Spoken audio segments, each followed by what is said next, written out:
kontutan eduki behar dugu askotan daukagula joera netxian dauzkagun, mazetetan dauzkagun landariak ongarria bota eta horrekin nahiko dela pentsatzeko. Printzipio batian horrela da, baina komenigarria da baita ere urtean behin mazetan daukaten lur edo sustratu hori berritzea.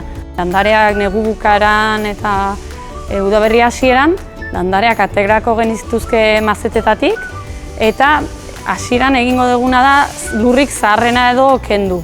Eta hori egin ondoren, zati bat mantendu egingo dugu, baina lur berri ere botako diogu.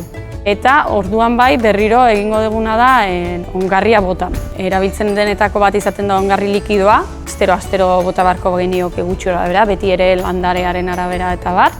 Horretaz aparte daude ongarri solidoak direnak, eta horietan daude ohikoak direnak eta beste batzuk dira deitzen direnak liberazion lenta edo elikageak poliki botatzen dituenak. Eta ondorioz landarea ez da azkarregi hazten eta beraz gaitzak eta edukitzeko arazo gutxiago ematen dute. Bukaten abantaila da askoz gutxiagotan bota behar direla eta komodoak izaten dira. Aipamen bat, landaria lorontziz aldatu behar degunen ikusten badu kasu honetan bezala sustraiez josita dagoela, komenigarria izango litzateke mazeta handiago batera aldatzea.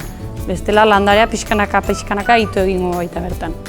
Beraz, animatuko nizueke dauzkagun lorontzi horiek eraberritzera, lurra berritzera, landareak indartsu gazteko eta sumatuko duzuen nola bukaeran bokatako digun ongarri horrekin, gustora goaziko diren.